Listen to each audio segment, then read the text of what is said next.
Ceremony was, always will be more about the place and the people than the product. I love what I do and wouldn't trade it for anything. It's exhausting. I'm, pay myself less now than I've ever made in my life, but I love it more than anything I've ever done in my life.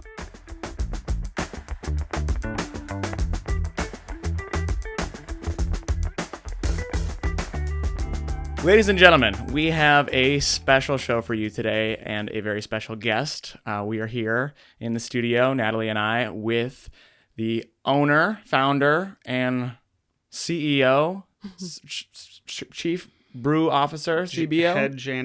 Head janitor, all the hats. And now lead construction worker yeah. of Ceremony Brewing, your favorite teenage dirtbag, Zach Smith. Howdy. Hell yeah. Ceremony Brewing, Bonita Springs. I mean, first brewery I went to in Bonita was Ceremony. I walked in and I'm like, holy shit, this is a vibe. There's no TVs. It's just music. And it's like the bar's in the middle. And now you go back and it's like you guys expanded last year, right? Yeah, we're trying to establish a cult. That's the feeling. And Yeah. I loved it. And I felt like I didn't really belong. But then by the time I left, I'm like, I fucking belong here. So next time you do an intro, add cult leader too. Cult leader. Cult leader. Honestly, if I was going to cast somebody, not to like typecast you, but I totally would cast you. Just like the tall, very, Yeah. Was that like Dwight in The Office? Didn't he say like he'd be a good cult leader? Oh my gosh. Yeah, So I believe that. good. I think that's it is the scene in there, but 100%. I think that's a That's good way to awesome. describe somebody. Yeah. If they Hey, could be a good cult leader or not. I mean, the amount of people in the cult, if we're being honest. Right. For real. You have to be somewhat Is- convincing. I didn't even know, to be fair, I didn't know that existed around here until I, walked in. And then especially around Halloween, you did a goth night, Emo night. emo night. Well, Halloween's crazy. Yeah, we do. There's a couple like cornerstone events that we do. There's a few that change every year, but we kind of kick off October with the Vampire Ball, which is probably my favorite Yes. event all year. Everybody goes all out on the costumes, super elaborate. So that one's really fun. And then we always do Rocky Horror with a live cast, which is really fun. We do like some dark markets, and then we kind of cornerstone it with the bus crawl that we organize Nightmare on Old 41 with all the other bars, and that's kind of the biggest one of the month. And then usually because we do that a week or so before Halloween, we'll do something smaller on actual Halloween, as well as I organize the citywide trick or treat, which is kind of separate from Ceremony, but Yeah. I do that too. You're super involved with Bonita Springs in general, not just the brewery, but you've got your hands in a lot. Yeah. I ADHD, I guess. Yeah. Hey, welcome. You found your place. Yeah, I think I'm the head of that cult, if we're being honest. Yeah, see, I don't sit still very well, so I'm always looking for another project to get into. I was going to say, that's the great kind of not sit still. You're just constantly making things, building things. And it's really inspiring to see, especially in this, little town that we're building up here in Bonita Springs. What was it like in the early days, when Ceremony first opened? And you were trying to get some of these events rolling. How did you go about kind of making these things happen?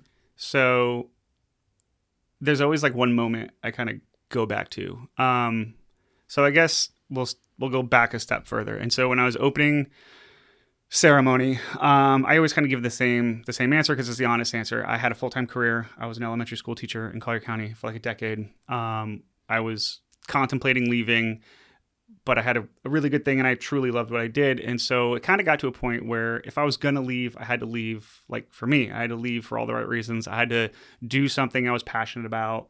And I basically had to build something that was for me, which seems kind of counterintuitive. Most people would build a business and say like, I need to appeal to like the wider spectrum of people I can to get the most number of customers, cast the widest net.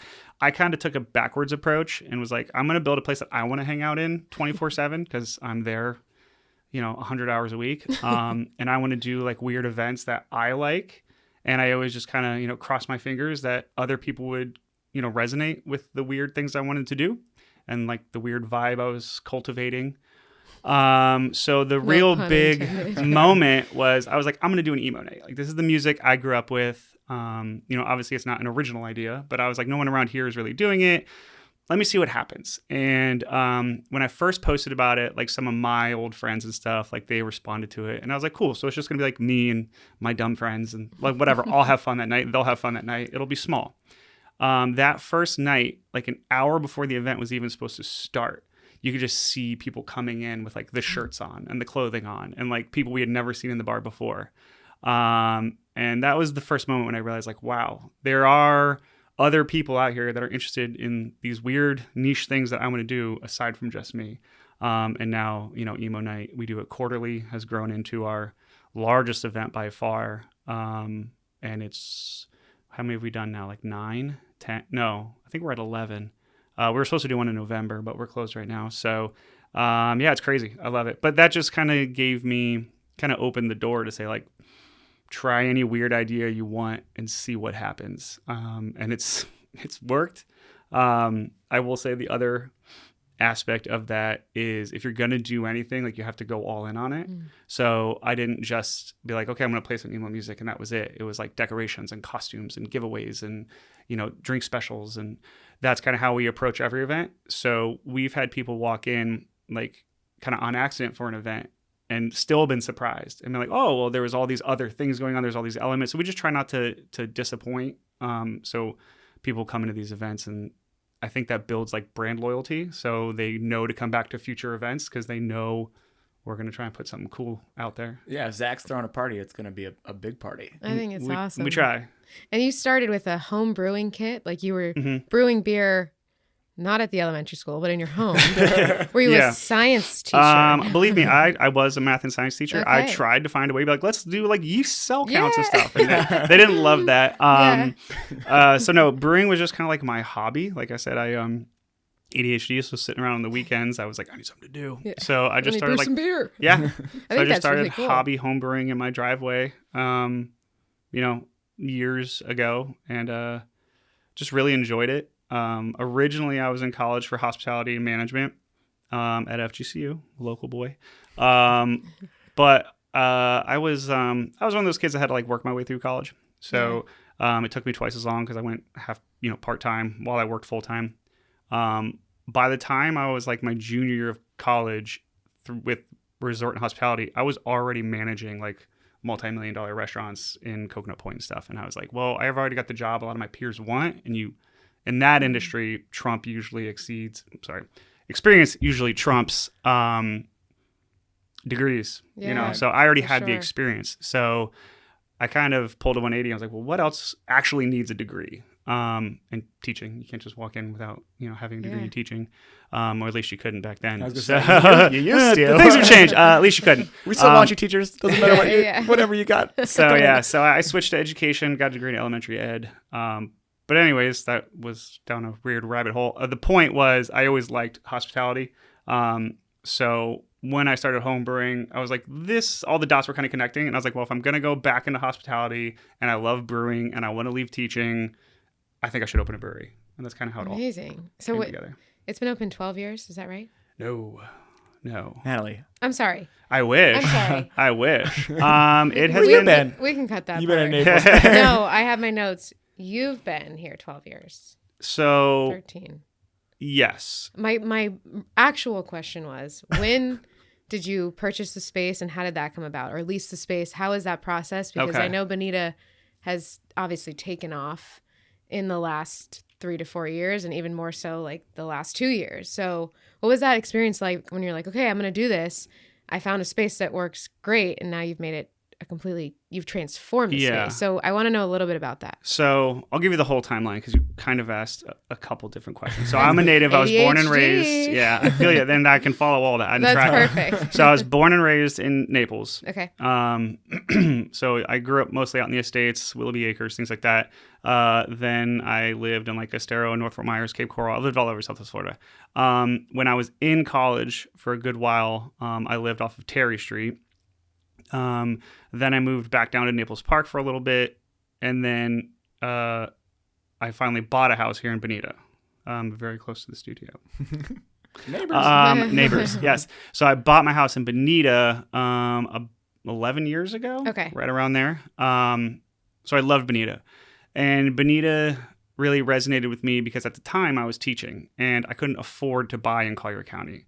So I ended up buying in Bonita, and it really kind of showed me that Bonita is like a working class neighborhood. Yes. And that's why I loved it. It felt like a neighborhood that like I belonged in, and I didn't feel like, the poor guy on the street, like renting some, you know what I mean? Like everywhere in Naples was so built up, and then there was just me like renting whatever dump I could find.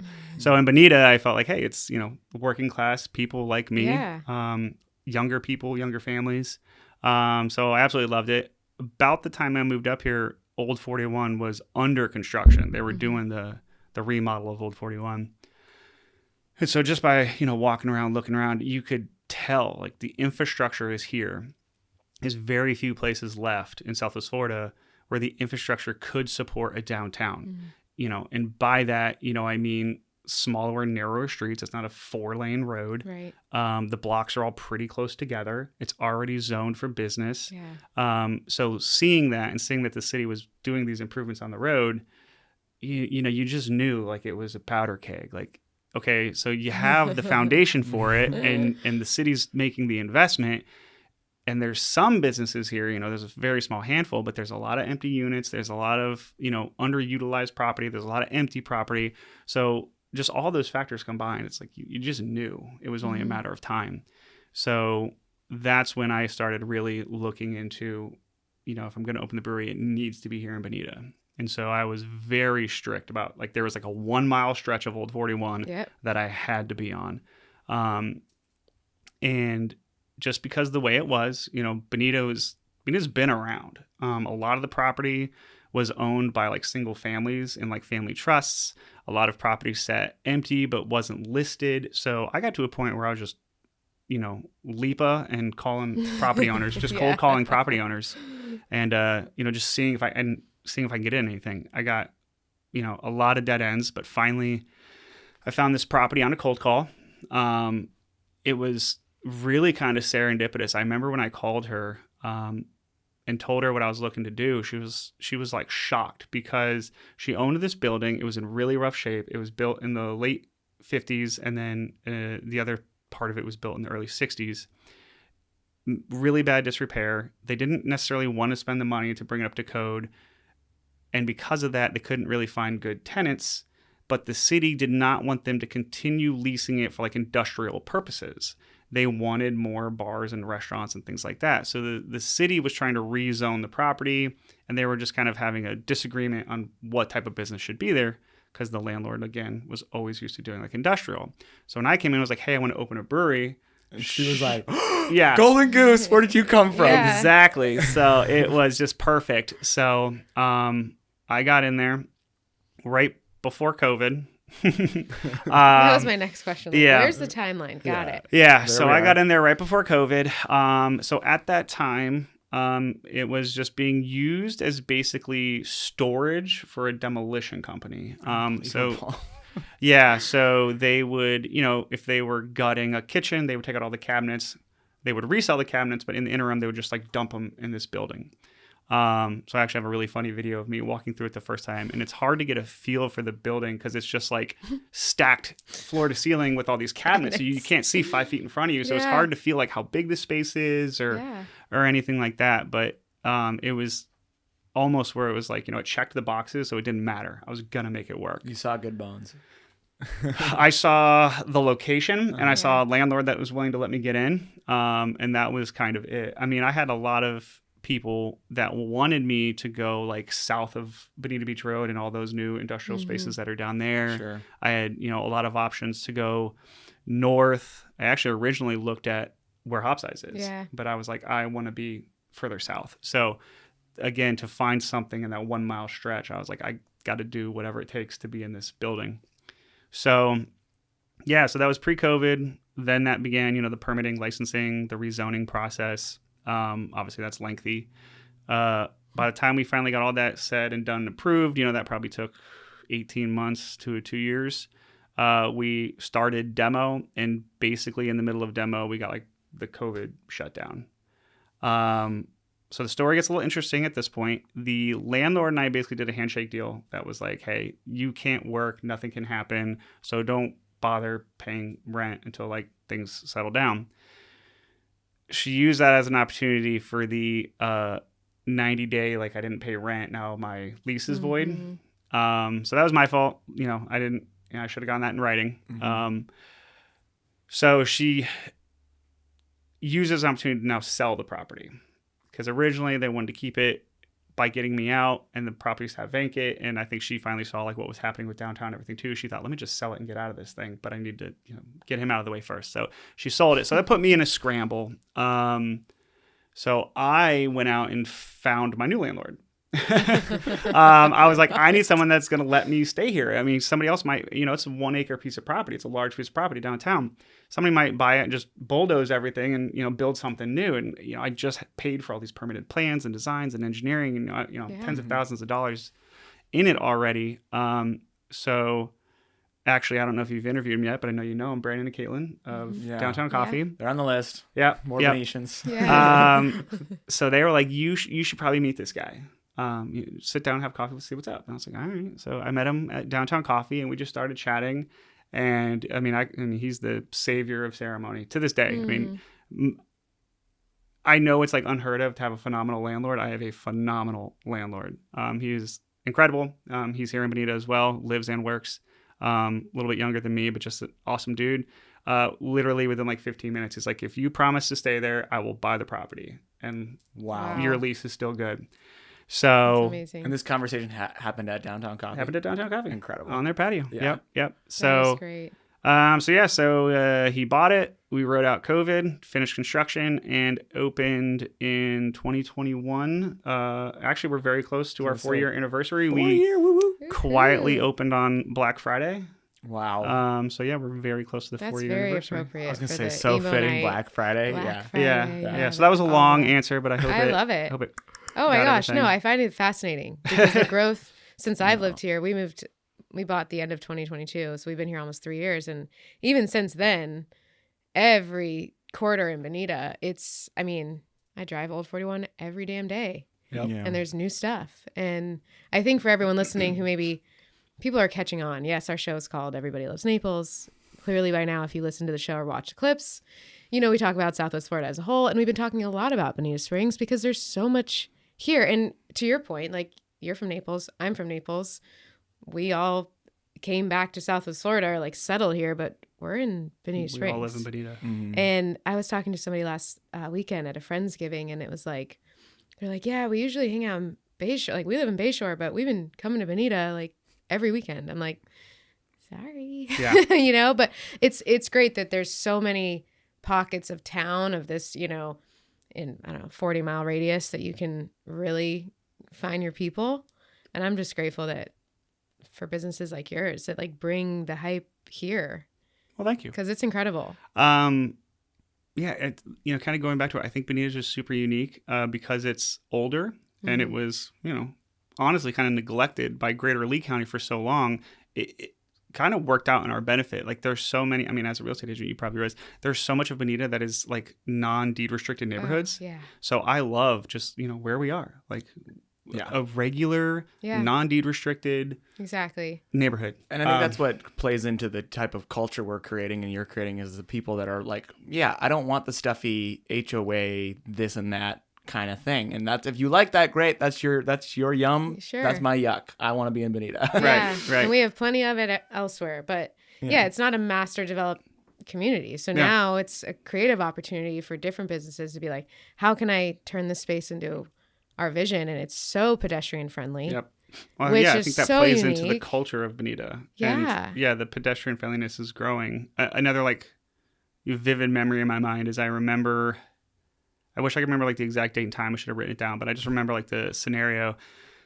I was driving down, I think it was right after Rooftop opened. I was driving down Old 41 and it was after dark. It was evening time. And like, I saw a group of younger people like walking down the road and they were very clearly like dressed up and having a night out. And it was like a Friday or Saturday night.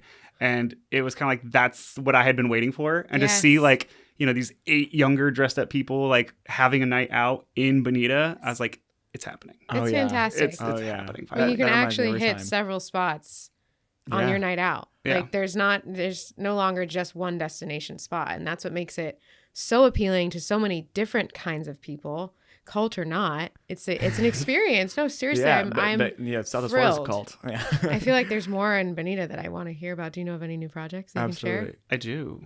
I mean, yeah, I try to stay involved. I figured. I love the gossip. You got your Yeah, finger I on the love pulse. it. So do we. Yeah. I think the most recent addition I'm excited about is Loverboy. Where's that going to be? That's coffee Yeah. from like From Nate Nat. Loverboy. Yeah. So Started as a Loverboy, truck. they kind of shared space with Nat down in like central downtownish Naples. They were like in the morning, and then obviously Nat was at night. Brother sister duo, I believe. Brother's the roaster, sister is the baker. They do phenomenal baked goods, and the coffee is amazing. incredible as well. So they are opening. It's a big new industrial flex space, smack dab in between like where Hop Size is and the charter school. Gotcha. It's right by Brand new, Bridge. Yeah. Bridge Wellness. I mean, Yep. that Shout out Bridge whole- Wellness. I think downtown Bonita is going to, like Old 41 rather. Like you said, at that time, being more south, and I agree, but I think the next 2-3 years, there's so much going on. Yeah. Gonna have And to I'm at extend the bus route. Shangri-La, Yeah. so I'm driving south almost every day for everything, Naples, work, whatever. But right there, like from between Ionic Yep. and like where I live, that whole stretch. Yeah. So they're going in Well, there. that whole plaza went up pretty quick, so I think there's going to be So some cool fast. things there. Yeah. There's so many fitness things like Ninja Warrior Fitness. saw There's that. a I wanna go boxing run around gym. there. I think that's awesome. I Yeah. want to jump into a foam pit. Right? I hope they let adults go in. I know. And speaking of exercise and pedestrians, I wanted to segue into a very prevalent thing that you also have a hand in, and that is the BERT Project. We've had President Deb Yes. Orton on the show. I know you're actively involved with that. Can you speak a little bit about your involvement? Yeah. So it's the project just means a lot to me, and it doesn't really go much deeper than that. I love it. I think it's a necessary project for the city.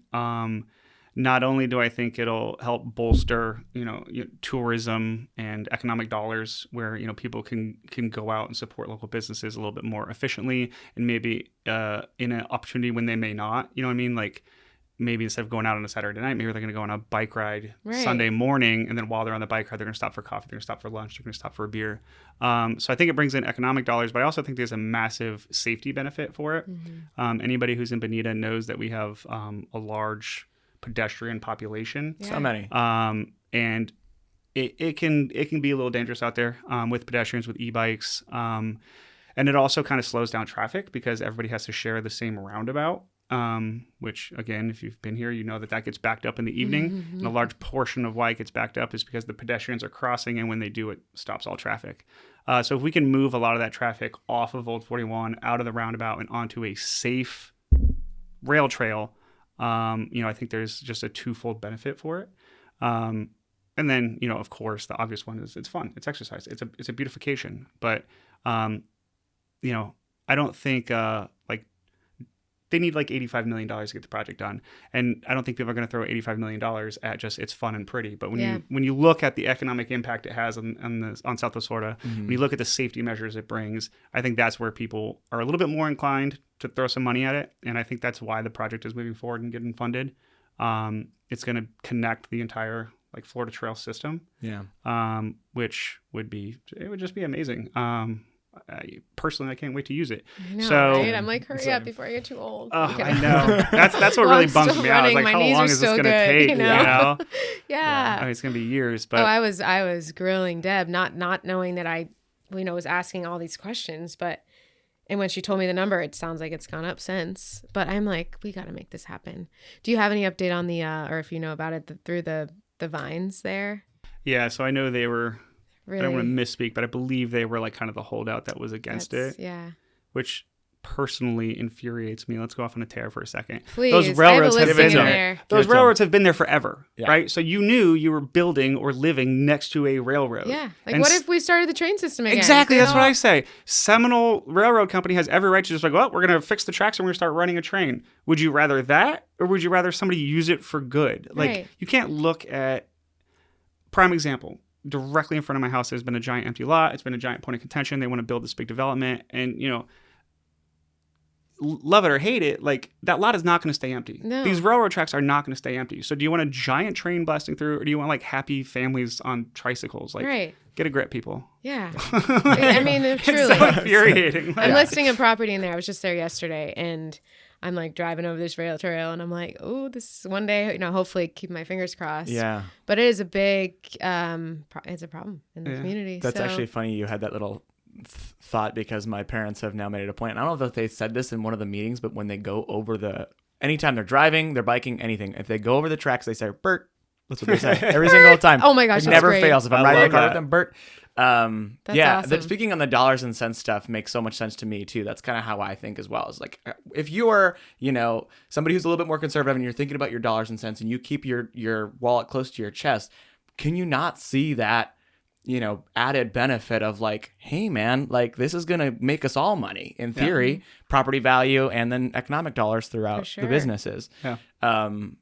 And speaking on the money topic, because I'm such a nerd about that, and how businesses operate, my dad as an entrepreneur. And I wanted to talk to you a little bit going back to your branding a little bit and how you operate and doing your quote unquote weird events that are different and specific to you. Was there anybody in the early stages, or did you have a mentor that was like pushing against that? Or did you have conversations like, hey, that's not what you want to do. That's not how a business operates. You need to cater to the people. Be careful, Zach. So I try to like tune out the noise. So if you weren't telling me what I wanted to hear in that regard, I kind of wasn't, open to it. So I talked to a lot of people that were doing things similar to me. And I was like, does this work for you? So I was kind of looking for more positive encouragement. Of course, not to say like naysayers didn't get in. Obviously, those came from people I couldn't get rid of, like my family. Darn it, we all have one of those. Yeah. So, I mean, it wasn't big stuff. And I had some really good friends too that were like, oh, you gotta make some dumb punk bar. Like nobody wants that. And I was like, it's fine. And then like when my family was there, there was a lot of projects I did myself, and, I would enlist help. And so like painting was one. And the brewery is like half black, half urban bronze, which I don't even know how you describe it, but it's a dark color. And everyone's like, you can't paint it this color. I'm like, just shut up and paint.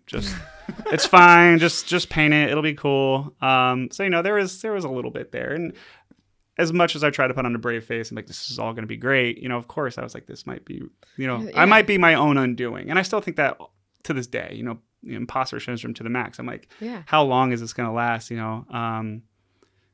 But hopefully as these events, are more successful, as you continue to grow, as Bonita continues to grow, you can start to make it known to yourself and build that confidence of, wow, this is actually working and people do want this. Yeah.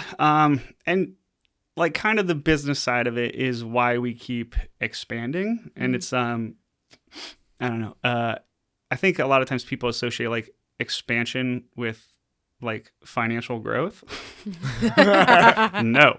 I mean, at least in my case, like expansion is like a necessity. Yeah.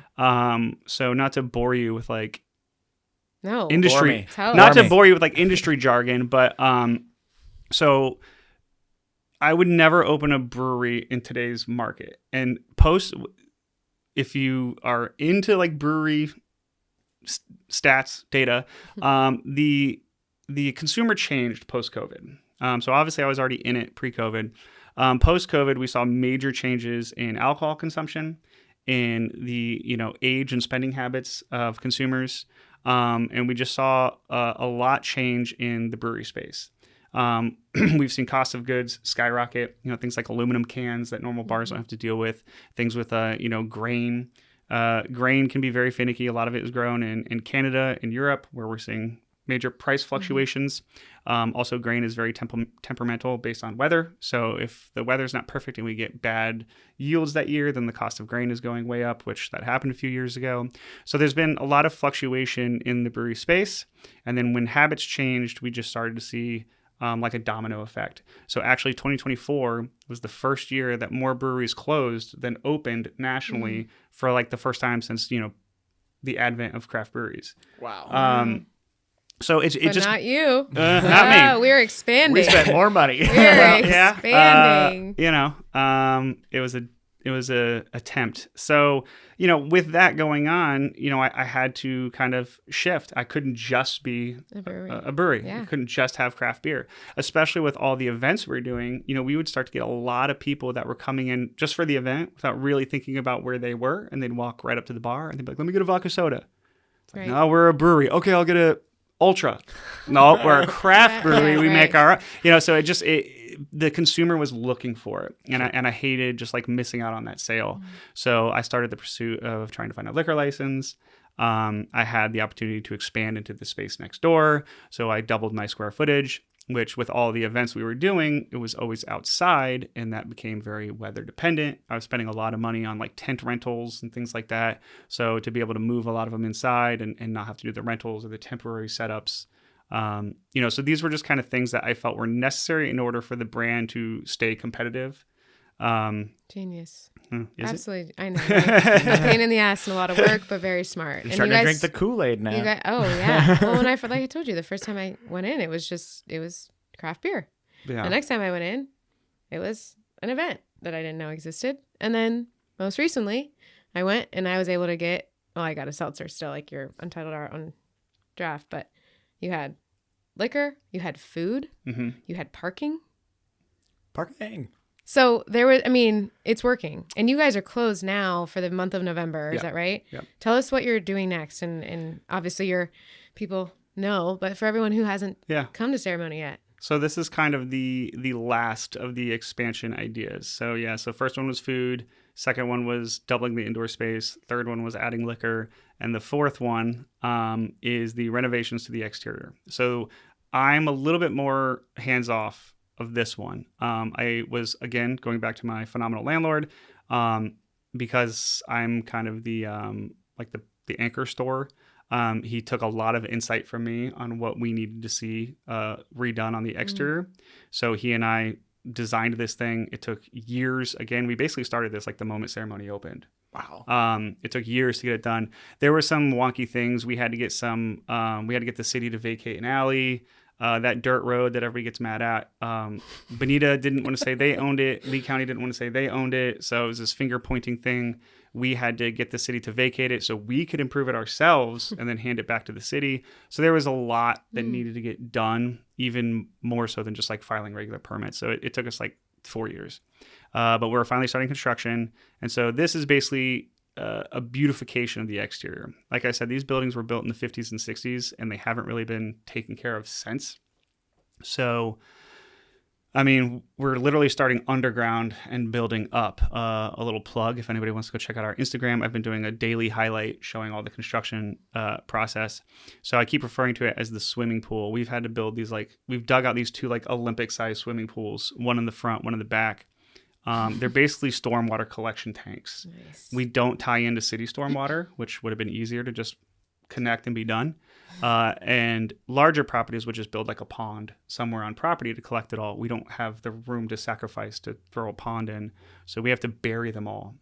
So it's a very invasive project. Also, because we have it all dug up, the utility company was like, well, hey, this is a good opportunity. Like, replace all this for us, like while you have it open, like we'll reimburse you. So like now we're doing like the city's work too, while we're there. Are you making money on it?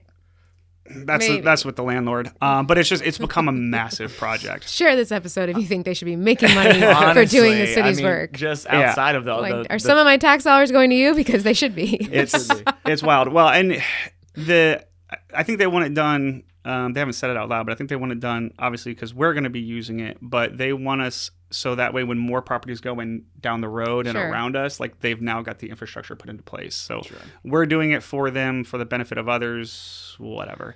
But it's definitely expanded the scope of the project. But so starting underground with underwater collection, all new utilities need to be run, putting in grease traps, a lot more parking. My exterior space like quadruples. We have that turf space out back. Mm-hmm. That's going to be way larger.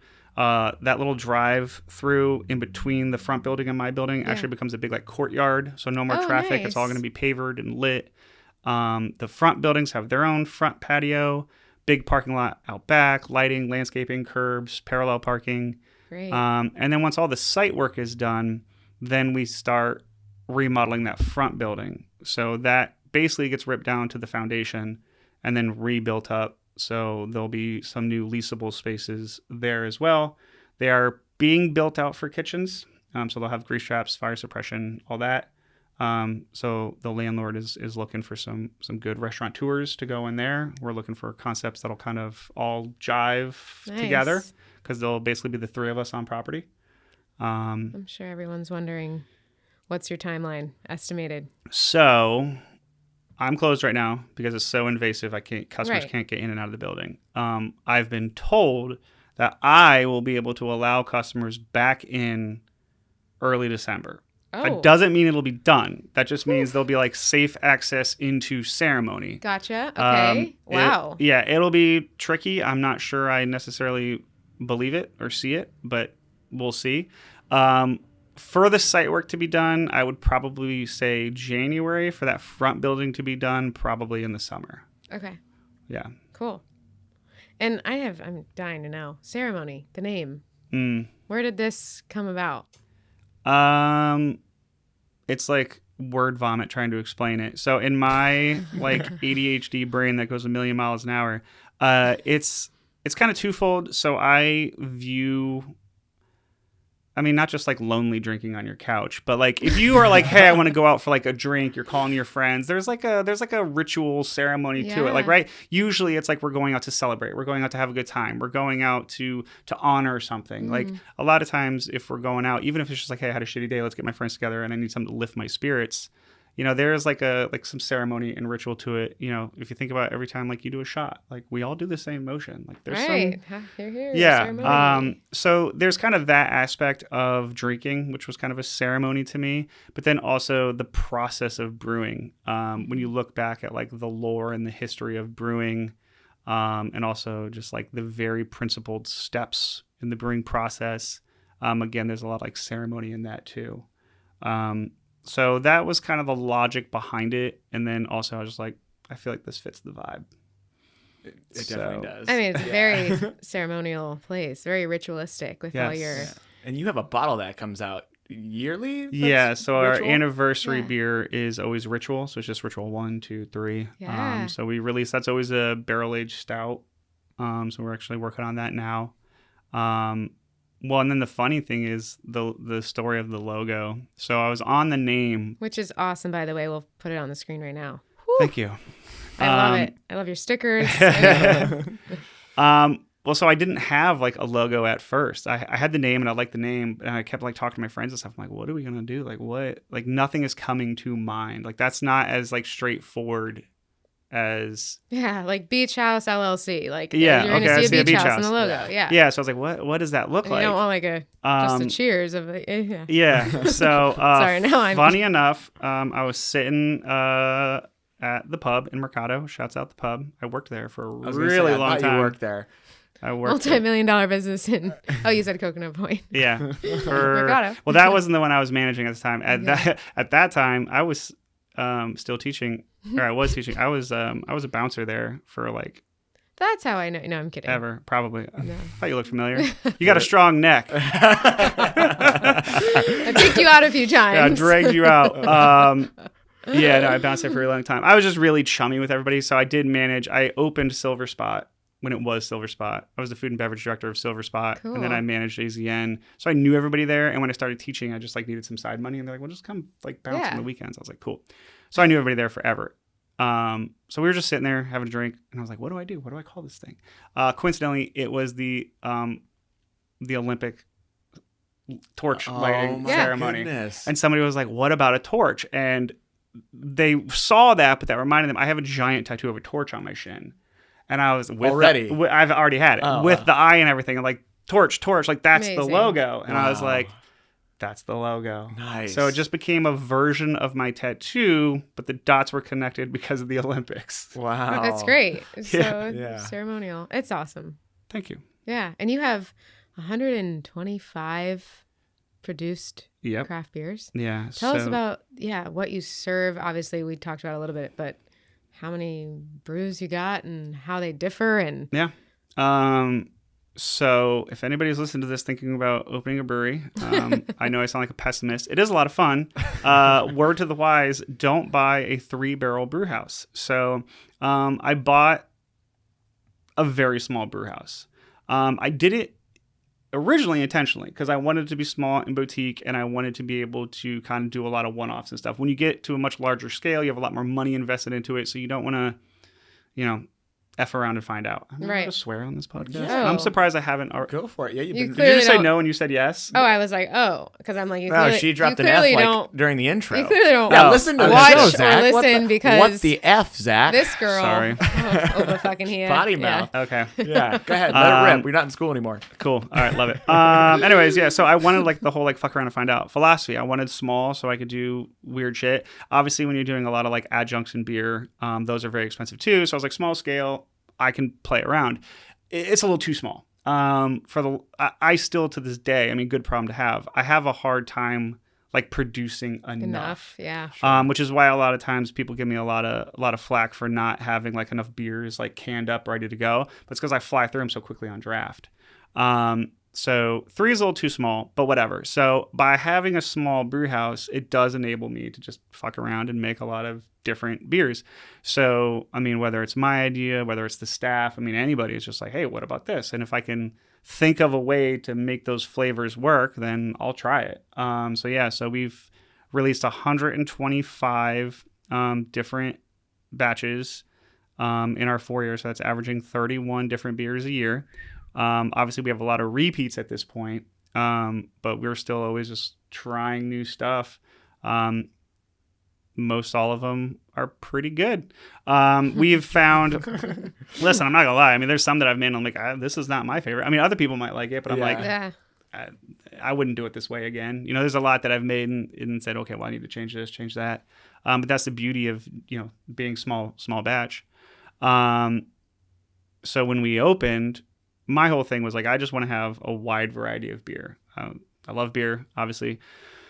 I love like the variety that can be reflected in beer. And there's a lot of breweries that will open and be like, well, we're really good at making lagers and we love lagers, so all we do is lagers. Or, same philosophy with like IPAs or whatever. I kind of gravitate towards all styles. And I think, by limiting yourself, you're limiting your customer base. So I wanted a wide variety.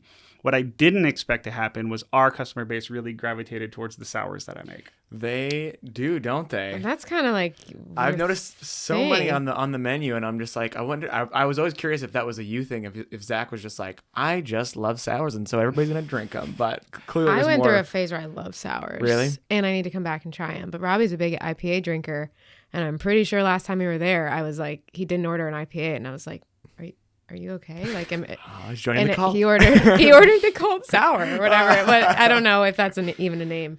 I mean, we definitely have. You can take it. some It's beers in fine. cold. It's a good one. Called sour. No, yeah. I mean, I love making sour, and it's a style that I really enjoy. But it was always a style. Again, if you look at like beer industry standards, it's a hard one to move. There's a wide variety of sours, obviously.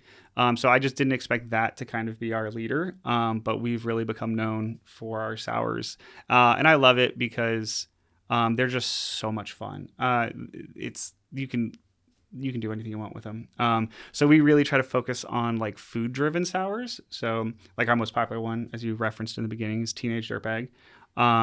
That inspiration just came from my grandma used to make ambrosia salad. Do either of you know ambrosia salad? It sounds familiar, but It's like a regional thing. Okay. And I know some regions will call it differently. She was from upstate New York. It was like berries and red stuff and it's like, what do they call it? Like the nuclear family, it was like all that stuff like post World War II, like the weird, like everything just whatever came we out of have a in the can. cabinet. there, Just just throw Kidney it in. beans. Yeah, so it was all that like It tasted hyper processed sour. food. It was all it was a sour, but it was all I'm like it was teasing. like canned fruit medley. So it had like cherries, pineapple, oranges. Then you would throw coconut flakes in. You would throw marshmallows in it, and then you would like bind it all with Cool Whip. Okay. Oh yeah. Yeah. Yeah. Yeah.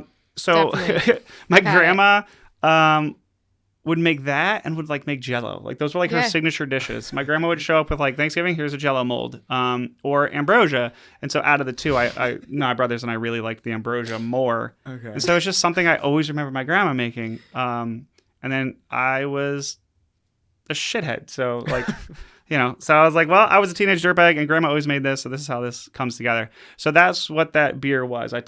So we do a traditional Berliner base. So it's a real beer. A lot of breweries these days will do seltzer base. You said you drink seltzers. For your knowledge, seltzer is basically just water and sugar.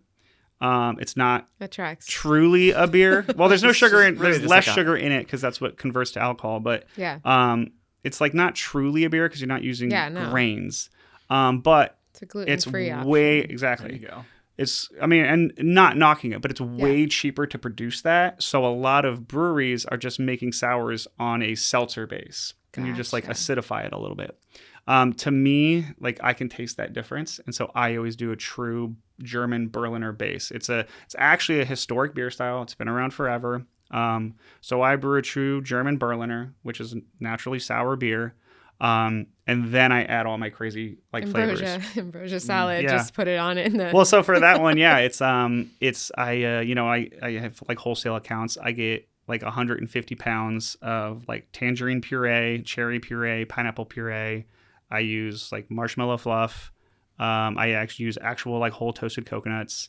Wow. And then, through a very sciencey, it's not really that sciencey, but through a process, I'm able to like homogenize all those flavors, extract them, and then pull out all the junk, and you get a really tasty beer. Man, I feel like we missed our mark by not having some to try because my like mouth is watering. Oh, I should have brought some. Yeah. Well, no, you're closed. It's okay. You guys will have to come.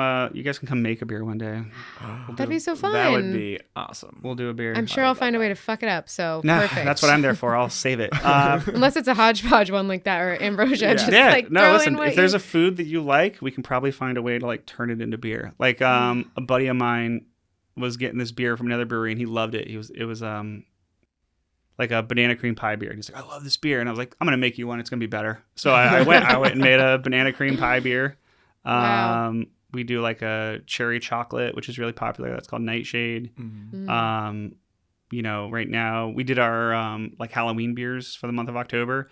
I do one with peach ring candies. So it's, we want it to taste like a peach ring.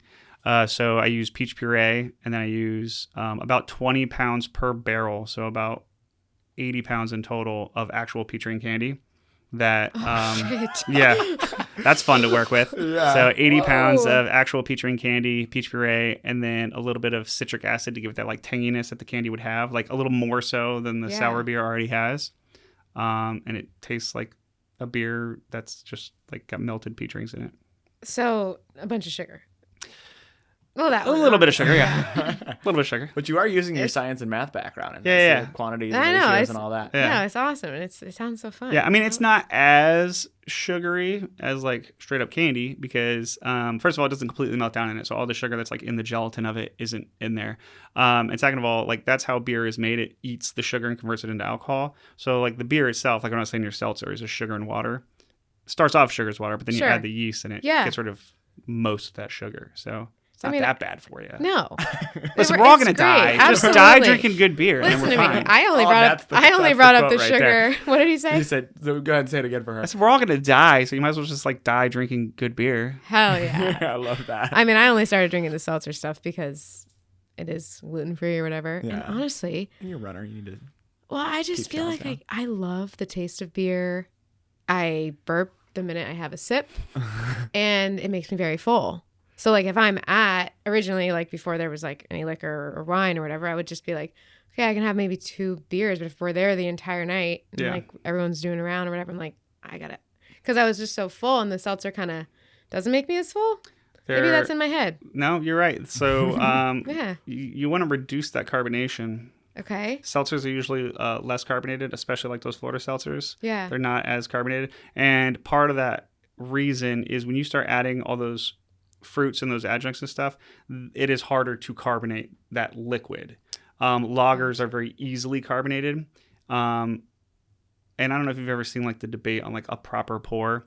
Like like you want head. And the reason you Yeah. want the foam on your beer is because it's breaking out of, if you just drink that beer and none of that carbonation is broken out of CO2, then it's all going to break out of CO2 in your stomach. And that's why you Right. feel like bloated. Right. So, you want your beer to like be a little frothed up and break some of that CO2 Yeah. out. I prefer a draft beer over a bottle because of that reason. Yeah. So that's a little probably why less- you're feeling like I Yeah. get the same way if I'm just like crushing lighter beers, but you don't usually feel that way with things that are a little less carbonated. Okay. Like a sour. Sours, yeah. Like again, anything, because those purees and stuff that are in there, like it can't carbonate that as well. Right. So Okay, it's that just makes not a lot going of to be sense. as carbonated. I'm learning Yeah, so like there's much. beers like our anniversary beer. It's a barrel aged stout. I mean, it's thick. Yeah. That's my type. You like a it's- stout? Oh, I love a stout. I love a porter. I love anything dark. Yeah. Give it to me. All right. Yeah, and the vibe's dark too, but yeah, definitely, Yeah. definitely the beer. And I mean, and then we hit those with like a ton of adjuncts. So that thick body, all the adjuncts, like you're not getting a carb on that thing. Like Yeah. you can't. We've tried. By You carb, can't. he means carbonation, Yeah. Yeah. not Yeah. carbohydrate. Just Oh, so you're you gonna know. lots of carbohydrates on You're that. not getting a single carb on that sucker. Yeah, no, you're definitely gonna be getting some carbs on that. What's your favorite? Your personal favorite? like just style or beer? I'm sorry, beer that you brew. Ooh, it changes all the time. I like to try and force weird styles on people. So I tell. really like smoked beers, which Oh. is not a popular category. I love smoky everything. I like mezcal. I like Ooh, scotch. I love like, mezcal. So tell me Yeah, more. so I love a Listening. smoky beer. So that is just made with the grain. They just smoke the grain. So it gives off great smoky qualities. I mean, there's a million different smoked grains you can get, so they're all going to taste a little different. You know, you can do a cherry wood smoke, you can do a hickory smoke, you can do lightly smoked, dark smoke, whatever. So I just like a good smoky beer. I don't know why. It's a weird mix, but there is another German style called a Lichtenheiner, which is Yes. actually a smoked sour. Okay. Have a really hard time convincing people to try two things that they don't want to try. They're like, I don't really like sours, and I definitely don't like smoked stuff. I'm like, well, here's a smoked sour. Yeah. I love it. So one fun thing I did with that was I took some of it, like I split it off, and I just like added some like pineapple juice to it. Okay. Like it's a grilled pineapple sour, Oof. and they were like, it tastes just like a grilled pineapple sour. I'm like, cool, you're drinking a Lichtenheiner. Boom. Yeah. That Um, sounds so good. so Like Trojan horse did it all. yeah, Yeah. I did. But yeah, so I think any kind of smoked beer I really like. Actually, right now in the tank, we have just a smoked lager. Just super simple, clean, basic lager with just 10% smoked malt. Just really light, easy crusher with a hint of smoke on the back. Ugh, love And it. And I love that. I love it. Subtle. I'm learning so much. I wish, I mean, know. you guys will be open soon. So I'll be there to try all the things. You guys do flights and things where someone can try. Nope. Sorry. No, you're right. We do. We just don't use the word when people. The conception with a flight is like you're going to get like 5 pours. Okay. We have everything available in a 5-ounce taster glass. We're just not like designating like you have to have 5. Order as few or as many Gotcha. as you want. And I also don't like giving people like 5 at a time because by the time they get to that 4th or 5th one, it's warm. It's lost its Yes, carb right. on it. Like it's not. So have 10 of them if you want, but I want to give you like 2 or 3 tops at a time. Okay. But yeah, we do have everything in small Yeah. glasses. I find it sometimes, to be honest, overwhelming when because I'm not a huge beer drinker. I do appreciate it, and there are certain beers that I really love. But when I go into a new brewery, I'm like, oh fuck, like I'm overwhelmed. Mm-hmm. So it's like, and then you start asking the bartender, and oftentimes they're very helpful. Like, what do you like? What do you this? But if you don't drink something a lot, you're not really sure what you like. Yeah. So I always like to try a few, even if I don't end up liking them, because Right. then I start to learn. It's like you have to educate yourself in that situation. It's hard when you don't have, I don't know, places to try it. Well, the I have important no thing excuse. is I always tell people like you have to have like there's a 3-step rule. You can't have one step and be like I don't like it. Prime example is like Okay. sours and smoked beers. The way your palate like adjusts, that first sip of any sour, I don't care how much ambrosia or whatever I put in it, all your tongue's gonna realize is the tartness. Okay. On that second and third sip, then your tongue is like adjusted to it and your palate is fine. And then you're starting to get like all the flavors and not just that pH on it. So, you can't just have one sip. Like, I'm done. I didn't like that one. It's like, nah, muscle through, get to that second and third sip, and then it'll all come together on your palate, and it's all working there. The 3-sip rule. 3-sip rule. Grandma's I might have to go coconut. on a t-shirt. Yeah, the 3-step rule. Yeah. This 3-sip rule. Yeah, for sure. You guys have a phrase, come be yourself? Yes and no. Or like we a have a lot that culture. we throw around. It's a ritual. It's again, it's ADHD, a vibe. nothing seems to stick. Not even the walls in there. No. I mean, like, my email Different. signature is fermented witchcraft. Fabulous. One of our popular shirts is just respect the locals. We've kicked around different variations of like be yourself. Nothing sticks, but yeah. Again, it was me just being myself when I opened it and hoping other people would gravitate towards it. And we try to give people a creative outlet to genuinely be themselves. I do feel like we're a little outside the norm in Southwest Florida, and I think a lot of people realize that. And if they maybe don't feel safe or seen other places, they certainly feel safe and seen at Ceremony. And so truly, when someone grabs me on a busy night and says some varying form of that, it's the highest compliment I can ever get. Ceremony was, always will be more about the place and the people than the product. I love what I do and wouldn't trade it for anything. It's exhausting. I'm pay myself less now than I've ever made in my life, but I love it more than anything I've ever done in my life. The friendships, the community, like my personal bubble is like 100 times larger than it was, but like the group of friends that we have now and the relationships we've built and the community partners and the being able to help Bert, being able to do the citywide trick or treat, like just the position we're in makes it worth like more than anything. And so be yourself, be genuine, be authentic, and we're gonna welcome that and love that through and through. Awesome. So cool. So cool. Thanks. This Really? might be a variation of what you just said because that was incredible. But I just wanted to take you back to 2021 real quick because I briefly Googled, the origins before I came in just to be refreshed. And a Naples Daily News article came up. I'm not sure who that was with, so unfortunately, whoever that was, thank you for this. But Zach said, quote, in this article in 2021, pre-opening, was, I hope that it's a place where people from Fort Myers and South Naples come on the weekends. Something super walkable and friendly where you can grab some food and drinks. Kind of a destination spot, not just my property, but all of downtown Bonita. And now 4 years later, under construction, do you feel like you've done that, Zach? I do. I mean, I can't take credit for that, but I can say we are a player in that. There's a lot of really cool people that are doing really cool things in Bonita, and I'm just super stoked to have been one of the first and, one of the active players in it today.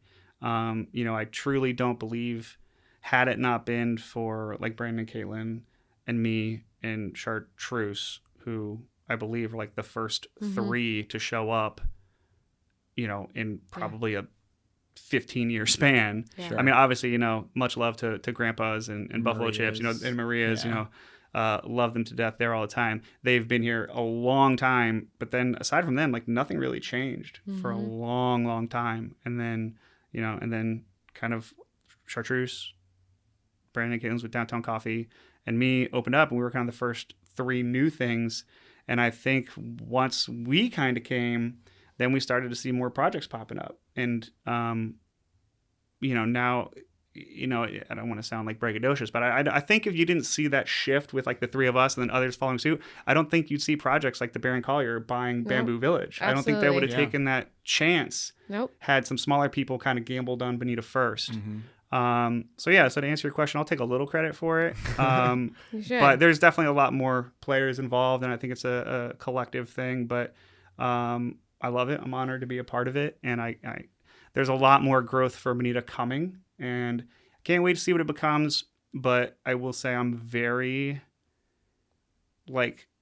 bullheaded about what I want to see, and I have no control over it. But man, I hope it stays kind of the way it's been. Yes. I mean, the people I just mentioned, I mean, we're all locals who own local businesses. Yeah. We're not outside investors. We're owner operators. It's our own blood, sweat, and tears that are in this thing. Loverboy's Common, they're the same thing. Hopsize, the same thing. Chubby Mermaid's the same thing. Brand and Caitlin have opened multiple concepts. Everything is like locally owned, locally operated. We don't see franchise stuff. We don't see a lot of outside investors. So I think it's awesome. keeping it that way is, I think, what makes Bonita so cool and so Yes. original and so unique. And I just don't want to see, not saying it's happening, but I don't want to see, an Applebee's go into Bamboo. You know what I mean? I don't Right. want franchise. I don't want corporate crap. I Yeah. don't even want to see like some local from Wisconsin. Like I want a Bonitian to open their passion project in Bonita. That's what I want to see. And that's what I hope it stays, because that's what it's been so far. Yeah. So I think let's it's- bully all the outsiders. Yeah, I'm about it. If anyone build is it elsewhere. Yeah, I would imagine it's going to be that way, because even the residential area, we're talking about like non-deed restricted neighborhoods. I mean, I've had several young buyers think that they're going to purchase in Naples. I'm like, guys, you're counting Bonita out, and I know because you're hung up on the school zones. It's 15 minutes down the road to your favorite elementary school. There is not enough kids locally to fill those schools, so you're going to get school choice. Let me show you the downtown Bonita area. Let me show you Bonita. And so I'm finding that so many people around here are the full-time local residents, very few secondary homeowners, because they're going to go to Bonita Bay, and there's place for them. Yeah. Pelican Landing. But otherwise, I think if we can keep that where the people are living, we're not going anywhere. Like, that's my goal as well. I mean, you're 100% right. I mean, and that's, I kind of view property development the same way. And, that's full circle back to what I was saying. Like, there's not a lot of infill properties in Bonita, especially in the downtown area. So, I mean, it just is what it is. It's a bunch of privately owned single family residents. No HOAs, no deeds. I mean, I think in the future, we're going to start to see people buying a lot of these smaller homes and tearing them down for bigger, but Sure. it'll remain, its own unique, artsy, working class, at least I hope, neighborhood. I think that's, I don't hate when people like compare us like Naples or Fort Myers. It's like, those are Naples, those are Fort Myers, we're Bonita. Yeah, We're our own thing. our own thing. We're very different. Yeah. So I think it's on a really great path, and I just hope it stays there, especially as we see some bigger players come in. I hope they kind of honor that tradition. I think so. I think they will. I don't think there's anything like it. So that was kind of serious. I got a lighter question for you. So what's your go-to drink? And this is for both of you. Drink like ever, or just like beer? No, just whatever. You're You at a know, bar I and you just got to love- order on the fly. Ooh, I'm a very like, what's my mood kind of, I know. I like a Negroni recently. Okay. And I really like a mezcal. If there's a specialty cocktail at a restaurant or bar, if they've got a good mezcal drink, I'm going to have at least one. Yeah. I can agree with that. Like, mezcal's like a key word. If I see Yeah. mezcal, I'm like, let's do Oh, it. same. And Yeah. like the grapefruit's next to it, I'm like, perfect. Done. Yeah. But at home, it's usually some wine. Okay. I'm an easy wine girl. Red or white? I'm into red right now. I was into white for a long time. It depends on the weather too. Like if it's hot out, I'm probably gonna do like a crisp Sauvignon Blanc. Do you do a cube in it? A cube? Oh yeah, sometimes. Indeed, I do. Okay. Waters it down so I can pour myself a little more than I Do you normally get would. into the natural wine game at all? Not so much. I should. Do you? I do. Yeah. There's a lot of parallels with beer. So Okay. I get Or like fired a up mead? about that. No, it's just a lot of natural wines are like bottle conditioned, and they kind of rely more heavily on the yeast. So you're getting a lot more flavors from the yeast. Again, a lot like beer. So I didn't know I was like so fired up about natural wine until, if you guys could ever get them, I would suggest two friends, two good inspirations. Naomi and Ryan, owners of the Palace Wine Pub up in the Okay. Cape, and Nice Guys Pizza. But Naomi is a good friend of mine, and they own a natural wine store. They're extremely knowledgeable. And she just started yapping me up, and I was like, this is freaking cool. I love this. And once I started connecting the dots, I still don't know shit about it, but I just am much more excited about wine than I used to be. Yeah. So, You're if you're ever looking serving for that? a great wine spot, go to the Palace in Cape Coral. Okay. Okay. It's phenomenal. The You got the Palace. rec. Yeah. The What about you, Palace. Jay? What's your go-to? I'm such a novice to alcohol in general. That's not a bad thing. Yeah, What a good boy. I'm actually gonna be. I'm going to an all inclusive this weekend, so I'm like I'm gonna just experiment with all the things and see what actually tickles my fancy. But I like a mojito. Okay. If we're going cocktail, and then beers, like I said, stouts. And when you have a porter or a stout on the menu, I'm like that's the one I want. I'm hoping there's always one. We got a dark lager coming out. We've made it a few times, but a dark lager might be right up your alley because it's still like really light. Mm-hmm. It's not heavy like a porter or a stout, but it's got all those dark roasty characters and flavors. I can get behind that. Yeah, I love it. Yeah. Well, our entire audience, if you haven't already been to Ceremony Brewing, you need to check it out. They're going to help you out with if you don't drink beer, they're going to help you out and ask you what you like. Because I'm sure your brain was just like, okay, she likes this, and then what can I suggest? If you don't like anything, we're just going to give you a shot of Rumplemints or like Malort. Done. Get some Malort. Yeah, sing some Rocky Horror Picture Show and call it a day. Yeah, we got it all. Where can they find you, Zach? Streets. Me personally? Well, all the things. Hit them with all the tags. At Ceremony Brewing, Instagram. It's pretty easy. Facebook too, just Ceremony Brewing. We're right here in downtown Bonita on Old 41. We'll be open in December, so please, for the love of God, come visit us because after 5-6 weeks of being closed, we're going to be in a tough spot. So please come show some love. Yes. We are working on the Christmas bus crawl. Ooh. Got that. Actually got a phone call. I got that sponsored today. So congratulations. Yep. So what are the dates there? December 13th, Saturday, December 13th, the week. Ionic Christmas party and then pub crawl. Yeah. Or Christmas crawl. Yeah. Christmas, holidays, holiday crawl. Holiday crawl. All inclusive. Right. Yes, holidays crawl. So it's the same 6 players that were in it for the Nightmare on Old 41. We do it all over again on December 13th. Same hours, same bars, just holiday themed. Oh, that's going to be so fun. Yeah, it'll be good. Hopefully we'll be ready for it. Yep. Well, we're here if you need help. We are in town. We're very close. I appreciate it. Seriously, thank you for coming on. It was awesome. This was a blast. To get to Thank know you guys for and having me. Hearing your process is just really, really cool. Hope I haven't bored you to death. No, I could keep going. We have time. Okay, we're over an hour. Thanks for listening, everybody.